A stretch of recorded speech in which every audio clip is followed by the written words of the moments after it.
जय श्री राम।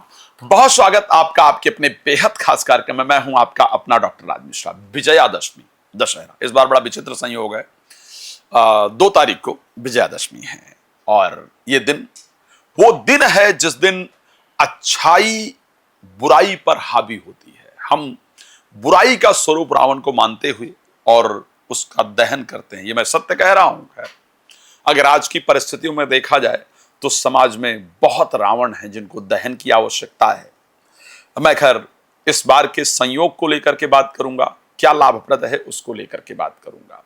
मुझे लगता है जब हम रावण दहन करते हैं, करना चाहिए, बहुत आवश्यक है, क्योंकि हम समाज को ये हमें जरूर संदेश देना चाहिए कि आप कितने भी पावरफुल हो, कितने भी ताकतवर हो, लेकिन अगर आप हमारी समाज की बहन बेटियों पर एक दृष्टि गलत डालेंगे तो फिर आप जलाए ही जाएंगे। यदि आप हमारे भारत के बहन बेटियों का सिंदूर के साथ खिलवाड़ करेंगे, उजाड़ने का प्रयास करेंगे, तो हम ऑपरेशन सिंदूर के माध्यम से आपकी छठी का चावल याद दिला देंगे। ये होना चाहिए। लेकिन खैर, इस बार विजयादशमी पर बहुत सुंदर संयोग बन रहे हैं। और संयोग क्या है? इस बार विजयादशमी पर बुद्धादित्य योग बन रहा है। बुद्ध स्वराशीगत गोचर करने वाले हैं। इस बार की विजयादशमी मनोकामनाओं को पूर्ण कराने वाली विजयादशमी है। इसलिए मैं आपको बहुत अच्छी जानकारी देना चाहता हूं। सुकर्मा योग बन रहा है, रवि योग बन रहा है, धृति योग बन रहा है, बुद्धादित्य योग बन रहा है।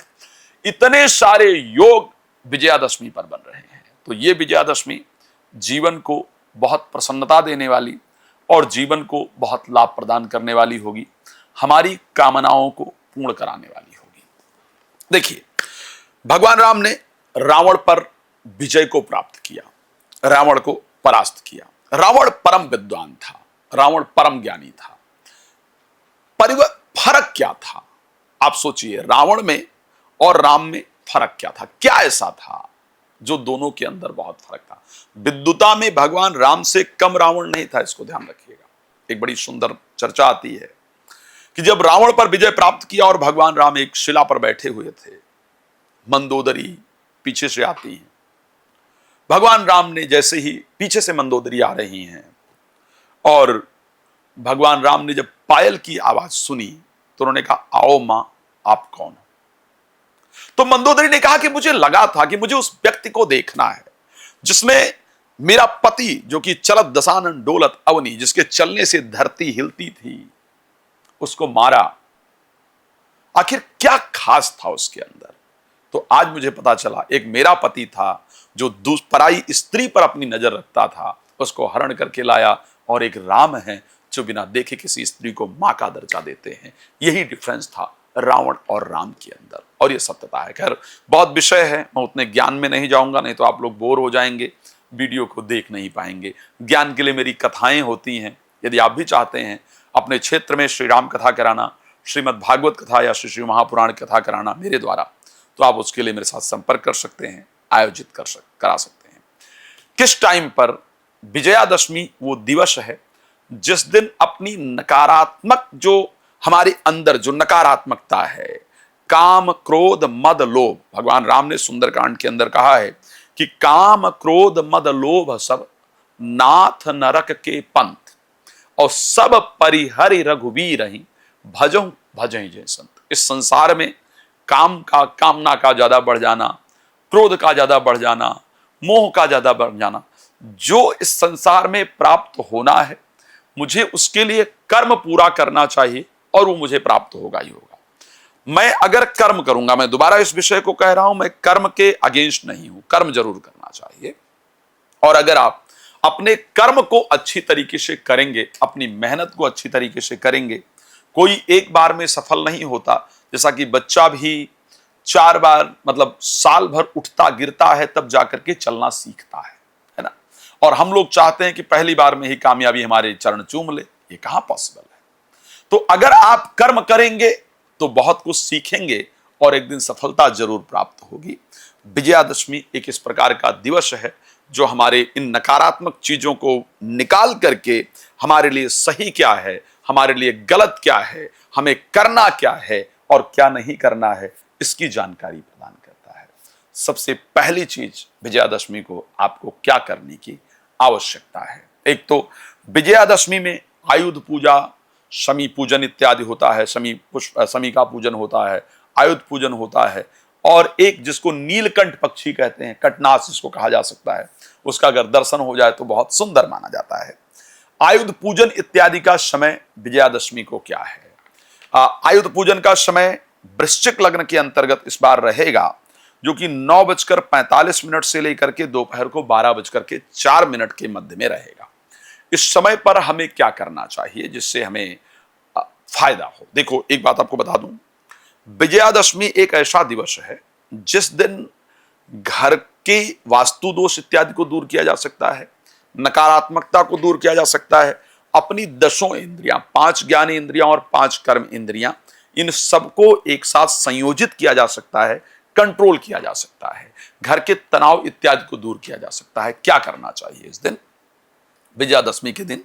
अगर संभव हो तो गाय का गोबर अगर मिल जाए, बट जनरली आज वो पॉसिबिलिटी नहीं है कि हम गाय के गोबर का प्रयोग कर सकें, बट ऐसा शास्त्रोक्त नियम है कि कहीं मिल जाए तो बड़ा फायदा है। तो घर का जो ब्रह्म स्थान है, घर का जो मध्य का हिस्सा है, कैसे डिसाइड करें कि हम चाहे एक कमरे के घर में रह रहे हैं, चाहे हम 10 कमरे के घर में रह रहे हैं, हमारे घर का मध्य का हिस्सा कौन सा पड़ेगा? उसके लिए आप घर को नाप लीजिए, ठीक है, पूरे घर को आप नाप लीजिए। नाप करके जो बीच का हिस्सा है उसको ब्रह्म स्थान कहते हैं, ब्रह्म स्थान निकाल लीजिए। उस ब्रह्म स्थान पर अगर गाय का गोबर पॉसिबल है तो गाय के गोबर से उसको लीप देना चाहिए, पहले गंगा जल छिड़क देना चाहिए, फिर गाय का गोबर से लीप देना चाहिए।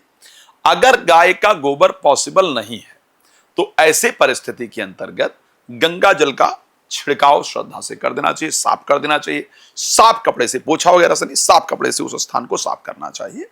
और फिर एक नियम है कि गाय के गोबर के 10 वो बनाने चाहिए, सिर जैसे 10 स्थान बनाने चाहिए, और 10 पुष्प लेकर के आना चाहिए। 10 जो है वो फूल लेकर के आना चाहिए। 10 फूलों को अलग अलग गाय के गोबर पर 10 जगह उठा करके आपको रख देना चाहिए, गोबर का वो बना करके, और उस पर रखना चाहिए। नहीं पॉसिबल है तो आटा ले लीजिए और आटे की 10 लोई बना लीजिए, उसके ऊपर 10 प्रकार के पुष्प, ये ध्यान रखिए बहुत महत्वपूर्ण है। अगर आप तोड़ कर ला सकें तो बहुत फायदेमंद होगा, नहीं भी तोड़ कर ला सकते हैं तो खरीद कर ले आइए।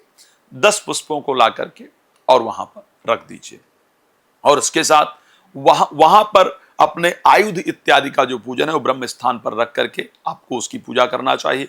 कलम इत्यादि वहां जरूर रखना चाहिए, उसका पूजन करना चाहिए।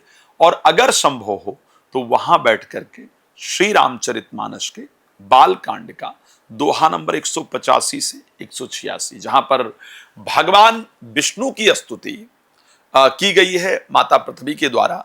जय जय सुरनायक जन सुखदायक प्रणत पाल भगवंता, गोदिज हितकारी जय असुरारी सिंधु सुधा प्रियकंता, पालन सुरधरनी अद्भुत करनी मरम न जाने कोई, जो सहज कृपाला दीन दयाला करो अनुग्रह सोई। जय जय अविनाशी सब घटवासी व्यापक परमानंदा, अभिगत गोतीतम चरित पुनीतम माया रहित मुकुंदा, जहि लागी विरागी अति अनुरागी विगत मोह वृंदा, निश्वासर धावई नावे जय सचिदानंदा। जय सृष्ट उपाई त्रिविध बनाई संग सहाय न दूजा, सो करी अघारी चित्त हमारी जानिए भगत न पूजा, जो भव भय भंजन गंजन विपति बरूथा, मन क्रम बचवानी छाड़ सयानी, शरण सकल सुरजूथा। इस प्रकार से रामायण के बालकांड में दोहा नंबर 185 से 186 है। श्रद्धा से वहां बैठ करके भगवान विष्णु की स्तुति करते हुए, भगवान राम का ध्यान करते हुए इसका पाठ कीजिए और प्रार्थना कीजिए कि प्रभु, जिस प्रकार आपने देवताओं के जीवन के दुख का हरण किया, जिस प्रकार आपने रावण का अंत किया, उसी प्रकार मेरे जीवन में जो काम क्रोध मोह अहंकार डिप्रेशन एंजाइटी नेगेटिविटी, ये जो रावण है, जो मेरी आत्मा को लगातार पीड़ा देने वाले रावण हैं, आप इनको मुझसे दूर कीजिए और मैं एक प्रसन्न जीवन प्राप्त कर सकूं। देखो, मैं साफ कहता हूं कि मनुष्य का जीवन प्रसन्नता के लिए प्राप्त हुआ है। मैं बार बार इस शब्द को कहता हूं, जलजानक नवलक्षाणी अस्थावरा लक्ष्मींसती क्रीम रुद्र संख्यायाम, इस प्रकार करके एक श्लोक मिलता है विष्णु पुराण के अंतर्गत, जहां कहा जाता है कि जलजा 9 लक्षाणी, 9 लाख वर्ष हम लोग जल के जो ये मछली कीड़े मकोड़े वो बनते हैं, वो हम लोग बनते हैं। और उस जलजा लक्षाणी अस्थावरा लक्ष्मींसती, अस्थावर जो पेड़ पौधे हम 20 लाख बार बनते हैं। इस प्रकार करके 84 लाख हमारी योनियां होती हैं, तब जाकर के मनुष्य का शरीर प्राप्त होता है। ये शरीर प्राप्त करके भी अगर स्ट्रेस में, जलन में, डिप्रेशन में, एंजाइटी में, नेगेटिविटी में, डर में, इसमें अगर व्यतीत कर दिया तो मुझे लगता है कि कांच किरच बदले तेले, मुझे लगता है कि हमने अपने जीवन को पूरा बेकार कर दिया। इसलिए प्रसन्न रहने की आवश्यकता है, और वो प्रसन्नता तभी संभव है जब परमात्मा का साथ हमारे अंदर हो। तो इस प्रकार से प्रार्थना कीजिएगा। मैं खैर आप लोगों के लिए पूजन रेगुलर करता ही रहता हूं। आप लोग कोई भी पूजन इत्यादि अगर मेरे द्वारा चाहें तो आप लोग मुझे संपर्क कर सकते हैं। इस प्रकार पूजन करके फिर वो 1 घंटे बाद वो जो सारी सामग्री की है उसको लेकर के और किसी गमले में जाकर के डालना होता है, ध्यान रखना। तो ये कर लेना। अच्छा, बहुत सारे लोग क्या करते हैं, दशहरा देखने जाते हैं तो वहां जो रावण की वो लकड़ी जलती है दशहरे की, उसको घर ले आते हैं। कभी नहीं करना चाहिए किसी भी प्रकार से, क्योंकि वो जले हुए उसकी निशानी को हम घर पे लेकर के नहीं आते, वो नहीं लेकर के आइएगा। और रावण का दहन ये दिखाता है कि ये पता नहीं क्या समय आया, किसने हमारे हाथों में ये मोमबत्तियां पकड़ा दी कि कुछ भी हमारे समाज के महिलाओं के अगेंस्ट हो तो हम मोमबत्ती लेकर के घूमने लगते हैं। नहीं, हमारे यहां नियम था कि महिला के असम्मान पर उसका वंश खत्म कर दिया करते थे। तो ये हमारी आज भी हमको अपने महिलाओं को इतना सशक्त बनाना चाहिए, और जो भी समाज के अंदर अपराध हो रहे हैं उसके अगेंस्ट खड़े होना चाहिए। और ये संकल्प भी साथ में लेना चाहिए कि घर में अपनी माताओं बहनों के प्रति, अपनी पत्नी के प्रति, घर में किसी भी महिला का असम्मान, अपमान हमारे द्वारा नहीं होने पाए। मुझे ये कोशिश करना चाहिए कि समाज की सभी स्त्रियां जब मुझे देखें तो अपने आप को सेफ फील करें, और इस प्रकार की विचारधारा के साथ जीवन में आगे बढ़ेंगे। भगवान आप सबको प्रसन्न रखें, मेरी शुभकामना। धन्यवाद आप सबका जुड़ने के लिए। रात को 9 बजे, दोपहर को 12 बजे लाइव आता ही हूं, आप मेरे साथ जुड़ सकते हैं। धन्यवाद। जय श्री राम।